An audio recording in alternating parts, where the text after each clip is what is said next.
Hello everyone, welcome back to JK SSB online tutorial. तो pronoun की practice कर रहे हैं हम। तो चलिए स्टार्ट करते हैं। देखो, मैं ना आपको एक एग्जांपल से समझाती हूँ। जैसे हम लिख रहे हैं यहाँ पे प्रिया। ठीक है, हम लिख दिया Priya is a good girl, she goes to school daily. तो प्रिया के लिए दूसरी बार हमने शी यूज़ कर लिया, क्योंकि हम बार बार प्रिया प्रिया प्रिया नहीं लिखना चाहते। हम रिपीटेशन को अवॉइड करने के लिए शी लिख रहे हैं।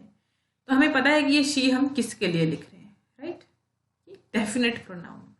इनडेफिनेट होता है जब पता ही नहीं है कि किसकी बात हो रही है। जैसे कोई दरवाजे पे नॉक कर रहा है, तो हमें पता ही नहीं है कि कौन नॉक कर रहा है।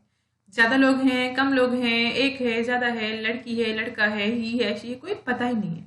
तो जब हमें नहीं पता ना कि हम एग्जैक्टली किसकी बात कर रहे हैं, तो हम वहाँ पे कुछ ऐसे शब्दों का इस्तेमाल करते हैं, जैसे anybody, anyone, anything, each, everybody, everyone, everything, little, much, nobody, no one, nothing, one, both, few, many, all, any, none। तो हम इस तरह के शब्दों का इस्तेमाल करते हैं। देखो क्या होता है, डिस्ट्रीब्यूटिव प्रोनाउन में भी कुछ आप इस तरह के वर्ड देखोगे, और भी एग्जाम्पल में देखोगे आप। लेकिन आप उन वर्ड्स इंडेफिनेट है, डिस्ट्रीब्यूटिव है, कोई इससे आपको फर्क नहीं पड़ना चाहिए। कौन से वर्ड के साथ क्या चीज़ आ सकती है, क्या चीज़ आप नहीं यूज़ कर सकते हो, वो ज़्यादा ज़रूरी है। यानी सेंटेंस के अंदर यूजेज कैसे होनी है इनकी, वो ज़्यादा ज़रूरी है आपके लिए, ना कि डेफिनेशन याद करना कि डेफिनेट प्रोनाउन क्या है, इंडेफिनेट क्या है, डिस्ट्रीब्यूटिव क्या है। क्योंकि आपको अगर एग्जाम्पल नहीं पता होगी, आपको पता नहीं होगा कि ये क्या क्या शब्द हैं और किस तरह से सेंटेंस के अंदर ये यूज़ होते हैं, इनका फंक्शन क्या है, तो फिर तो कोई फ़ायदा नहीं है ना डेफिनेशन रटने का। देखिए, हम पहले सेंटेंस देखते हैं कि ये वर्ड किस तरह से यूज़ होते हैं। तो एवरीबडी लव्स इट हेयर, हम यहाँ कुछ ही या शी कुछ नहीं है यहाँ पे। हमें नहीं पता है कि ये हम किसके लिए यूज़ कर रहे हैं। कोई राहुल है, उसके लिए एवरीबडी यूज़ करोगे क्या? नहीं, बहुत सारे लोग हैं उनके लिए। तो कोई पर्टिकुलर नहीं बताया किसकी बात हो रही है। ठीक है, तो everybody loves it here, nothing is too hard, one must consider all possibilities. इस तरह से इसे हम यूज़ कर रहे हैं। सेंटेंस देखें आप, इनको लिखने की ज़रूरत नहीं है आपको सेंटेंसेस की। जो लिखना होगा ना, जैसे रूल हो गया, कोई कोई बहुत इंपॉर्टेंट बात होगी, जैसे मैं इन्हीं में से कोई एक ऐसा उठाऊंगी जिसके बारे में बहुत इंपॉर्टेंट बात होगी, वो बताऊंगी आपको। All are welcome, more can fit at the table, can you bring some, everybody enjoys a good movie, does anybody have time, uh, one sang while the other played the guitar, nobody knows the trouble I have seen, the secret was known by few। देखो, ये sentences example है खाली, ठीक है। ये हमने बस example लिए हैं बताने के लिए कि कैसे ये यूज होते हैं। No the secret was known by many, calculus is too hard for some, surely you recognise somebody, is there anything that I can do.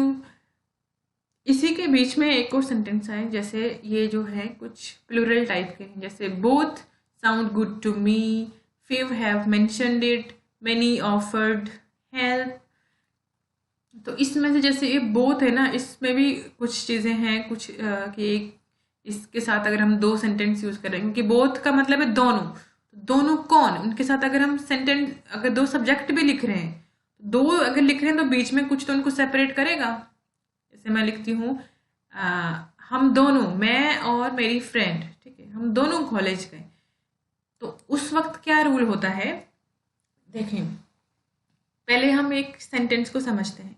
Both you dash my sister are going to attend her marriage tomorrow. तो you एक subject आ गया और एक my sister, दो subject, इनको connect करना है। तो इनको कनेक्ट कैसे करेंगे?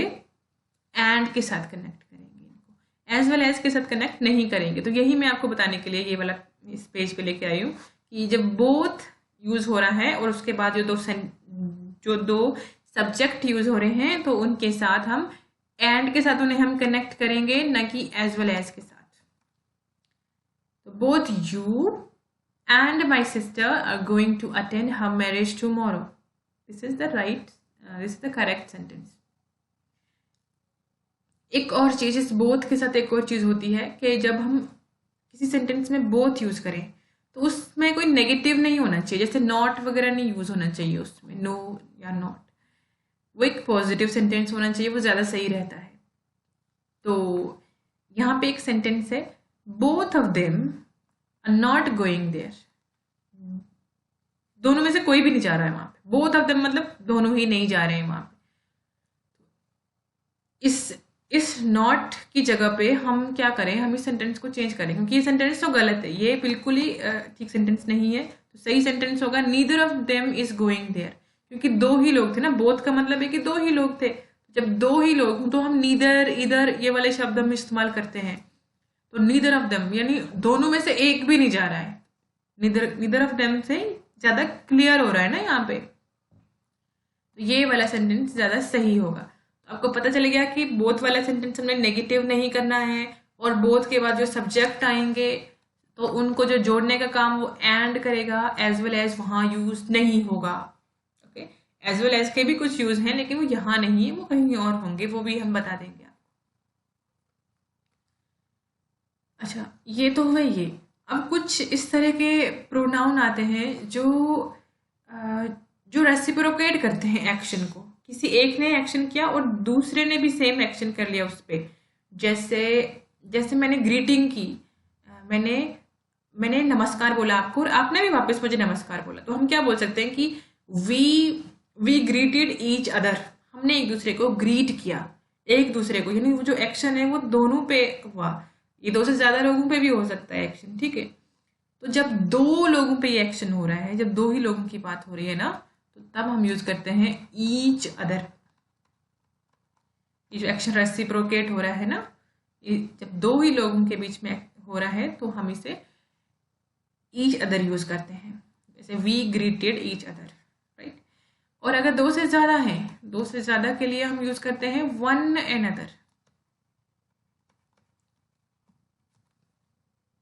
जैसे my parents love each other या वन एंड अदर। तो ईच अदर क्योंकि मेरे दो पेरेंट्स है ना, एक फादर एक मदर, तो my parents love each other, okay, not one and other.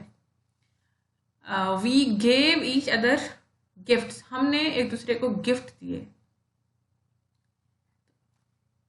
We gave each other gifts, ठीक है। ये वाला ईच अदर आ जाएगा, क्योंकि देखो यहाँ पे मेंशन नहीं किया कि ज्यादा लोग हैं या क्लासरूम भरा हुआ है या कोई बहुत बड़ी पब्लिक गैदरिंग है या कुछ, या लिखा भी नहीं है कि हम 4 भाई बहन हैं और हमने एक दूसरे को गिफ्ट, ऐसा भी नहीं लिखा है। तो गिफ्ट देने के लिए मिनिमम कितने लोग होने चाहिए आपके पास? 2 तो होने चाहिए। तो ईच अदर हम कर लेंगे। Respect one and other in the classroom. अब क्लासरूम में देखो ज्यादा बच्चे होते हैं तो वहां पे हम वन एंड अदर यूज करेंगे कि सभी के साथ आपस में, आपने सभी के साथ आपस में प्यार करना है, सभी के साथ आपस में रिस्पेक्ट के साथ रहना है। तो यहाँ पे वन एंड अदर यूज करेंगे हम। जब दो की बात है ना तो ईच अदर, दो से ज्यादा की बात हो रही है तो वन एंड अदर। दो से ज्यादा लोगों में अगर एक्शन रेसिप्रोकेट हो रहा है। यहाँ पे भी देखो दो ही हैं, Tanu and Manu. Tanu and Manu were talking to dash in the hallway, talking to each other. दो ही हैं तो ईच अदर लिखेंगे हम। अगर ज्यादा लोगों से बात करेंगे तो वन एंड अदर। तो यहाँ पे लिखा है कि दो ही हैं, तनु एंड मनु। अब यहाँ देखो स्टूडेंट्स ने जब बहुत अपनी स्पीच की प्रैक्टिस करी, उसके बाद उन्होंने क्या किया था, एक दूसरे को कॉन्ग्रेचुलेट किया। सारे स्टूडेंट्स ने एक दूसरे को आपस में कॉन्ग्रेचुलेट किया। तो हम क्या लिखेंगे यहाँ पे, the students congratulated one and other not each other, क्योंकि यहाँ बहुत सारे स्टूडेंट हैं क्लास में। अब मेंशन नहीं है किया हुआ कि दो हैं, तो इसका मतलब क्लास से तो ज्यादा ही स्टूडेंट होते हैं। Kids spent the afternoon kicking the ball. अब शाम के टाइम में बहुत सारे बच्चे खेलते हैं, तो वो यहाँ पे भी हम वन एंड अदर लिखेंगे, ठीक है। एक सब आपस में बॉल किक कर रहे हैं जो किड्स हैं। एक और चीज मैं आपको बता दूं कि जब भी हम दो पर्सन या दो चीजों की बात करें तो हमें ईदर, नीदर और ईच अदर यूज करना होता है। या ऐसे कह दो कि जब भी हम ईदर, नीदर और ईच अदर यूज करते हैं सेंटेंस में, इसका मतलब होता है कि दो चीजों की बात हो रही है, दो चीजें हैं हमारे पास, दो में से किसी की बात हो रही है, ठीक है, दो में से। और जब दो से ज्यादा हैं तो हम एनीवन नन और वन एंड अदर यूज करते हैं। आप पहले भी देख चुके हैं वन एंड अदर हम कहाँ यूज करते हैं, जब दो से ज्यादा लोग आपस में वो एक्शन रेसिप्रोकेट करते हैं। तो जैसे क्लास में 100 बच्चे थे पहले, एक दिन एक भी नहीं आया, तो मैं क्या बोल सकती हूँ कि नन केम, है ना, none was present in the class, क्योंकि एक भी नहीं था। अब मैं यहाँ पे वो नहीं बोलूंगी कि नीदर ऑफ देम, क्योंकि नीदर यूज होकर सिर्फ दो के लिए। जैसे यहाँ सेंटेंस है देखो, dash of his arms was wounded in the accident.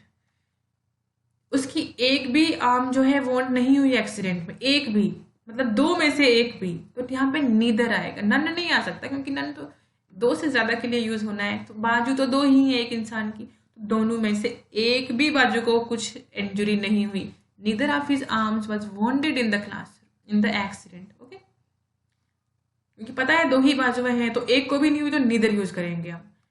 दूसरी तरफ देखो, dash of his 4 sons has done this. यहाँ मेंशन किया हुआ कि 4 बेटे हैं, अब चारों में से किसी एक ने ये काम किया है, तो हम इधर तो यूज नहीं करेंगे, इधर सिर्फ दो के लिए यूज होना था ना, तो एनी वन, ठीक है, 4 में से किसी एक ने ये काम किया है, या नेगेटिव या नन भी हो सकता था कि किसी ने भी नहीं किया है ये काम, तो निदर नहीं होगा, फिर भी नन होगा, क्योंकि 4 हैं। अच्छा, कुछ ऐसे प्रोनाउन है जब हम क्वेश्चन पूछने के लिए यूज करते हैं, जैसे हु, विच, हुम, ठीक है। तो जनरली क्या होता है, इंसानों के लिए हम हु यूज करते हैं, और विच यूज करते हैं हम जानवरों के लिए, नॉन लिविंग थिंग्स के लिए, और प्लांट्स वगैरह के लिए। जैसे यहाँ लिखा है विच प्लांट इज दिस, ये कौन सा बूटा है। और who went to the airport, कौन गया एयरपोर्ट, किसी इंसान की बात हो रही है। लेकिन यहाँ पे ना एक ट्विस्ट है इस कहानी में। क्या ट्विस्ट है, देखें, जब भी हमें चॉइस करना होता है दो में से या दो से ज्यादा में से किसी को, तो उस वक्त चाहे इंसान भी हो ना, जब हमें चूज करना होता है तो इंसान भी हो ना, हम हु यूज नहीं करते, हम विच यूज करते हैं, ठीक है। जैसे देखो सेंटेंस, हम उस वक्त विच यूज करेंगे चाहे जो मर्जी हो। अगर हमें चूज करना है ना, बहुत सारों में से चॉइस बनानी है, या चाहे दो में से चाहे ज्यादा में से, तो हम विच यूज करेंगे। जैसे सेंटेंस देखें, of the two sisters dash is more intelligent. Of the two sisters which is more intelligent, ये आएगा, इसका हु नहीं आएगा यहाँ पे, क्योंकि हम यहाँ पे चूज कर रहे हैं, बेसिकली कंपेयर कर रहे हैं, ठीक है। नेक्स्ट देखें, डैश इज बेटर, यहाँ पे द भी आएगा, ठीक है। Dash is the better of two dancers, तो कौन सा बेटर, तो यहाँ पे भी विच आएगा, which is the better of the two dancers, ठीक है, यहाँ पे आएगा विच। लगता थोड़ा अजीब सा है पर आएगा यही। नेक्स्ट, हु, देखें, हु या which is your father in the crowd, यह सेंटेंस ऐसे है, इस भीड़ में से आपके पिताजी कौन से हैं, तो कौन से हैं, तो इसके लिए हम विच वर्ड यूज करते हैं। इस सोसाइटी में सबसे बेटर डांसर आप इन दोनों में से कौन सी है, तो विच यूज होगा, यहाँ हु यूज नहीं होगा। ऑफ द टू सिस्टर्स, कौन सी ज्यादा इंटेलिजेंट, तो कौन सी के लिए फिर से विच आएगा। जब हमें बोलना है कौन है, तो हम बोलते हैं हु, जब हमें बोलते हैं कौन सा, तो विच यूज होता है। जैसे हम पिछले सेंटेंस में देखेंगे ना, जब देखें विच प्लांट इज दिस, इसका मतलब है कि ये कौन सा बूटा है। तो जब who went to the airport, हम इसका मतलब नहीं है कि कौन सा एयरपोर्ट गया, इसका मतलब है कि कौन गया एयरपोर्ट। तो वैसे ही जब हम कंपेयर करते हैं तो हम कौन सा बोलते हैं दोनों में से कंपेयर करके, उसके लिए हम उसे विच बोलेंगे। तो आई होप आज का ये आपको क्लियर हो गया होगा, आपने जितना भी देखा। पहले आपने बोथ के बारे में जाना कि बोथ के साथ जब हम सब्जेक्ट को जोड़ेंगे तो हमने बीच में एंड का यूज करना है, एज वेल एज यूज नहीं करना है। बहुत बार एग्जाम में ये लिखा होता है, बहुत बार एग्जाम में दिया होता है। बोथ के साथ हमने नेगेटिव नहीं लगाना है, और नीदर, इधर वगैरह जो है ये सिर्फ दो लोगों के लिए यूज होते हैं, दो से ज्यादा हैं तो हमें any one, each other use नहीं करना है, वन एंड अदर यूज करना होता है। और ये लास्ट में जो हमने देखा कि विच यूज होगा जब हम चॉइस कर रहे हैं, कंपेयर कर रहे हैं। तो अब होमोफोन्स, तो होमोफोन्स में हमारे पास दो सेम सेम वर्ड हैं दिए हुए हैं। एक है CAREER, करियर, इसका मतलब है प्रोफेशन, वोकेशन, कि क्या काम करते हैं, ठीक है। जैसे करियर काउंसलिंग होती है। और दूसरा आप देखते हैं CARRIER, एक वर्ड होता है ना, देखो एक वर्ड होता है कैरी, इसका मतलब है ढोना, उठाना किसी चीज को। तो जो कैरियर है ना, वो भी उस सामान को उठाने वाले को हम कैरियर बोलते हैं। जैसे बोलते हैं लोड कैरियर, जो एक गाड़ी होती है लोड कैरियर बोलते हैं, सामान जो ढोती है गाड़ी, मालगाड़ी। तो कैरियर, ये है कैरियर। तो ये वाला जो है ये है करियर, इसका मतलब है प्रोफेशन। और ये है कैरियर, कैरी करने वाला।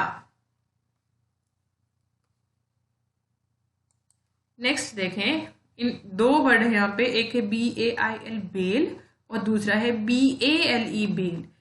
जो BAIL वाला बेल है ना, ये बहुत इंपॉर्टेंट है, सुना सुना सा लग रहा है, बहुत मूवीज में देखा है, टीवी में बहुत देखते रहते हैं, न्यूज में भी आता रहता है। और BALE बेल इतना भी कॉमन वर्ड नहीं है। तो BALE बेल का मतलब होता है क्लोथ्स का बंडल। और ये जो बेल है इसका मतलब है सिक्योरिटी। जब किसी को पुलिस लेके जाती है ना, तो फिर वहां पे देने पड़ते हैं पैसे, उसको बोलते हैं बेल। नेक्स्ट देखें, फोरगो, FOREGO, फोरगो का मतलब है उससे पहले जाना, ठीक है, उससे पहले चले जाना।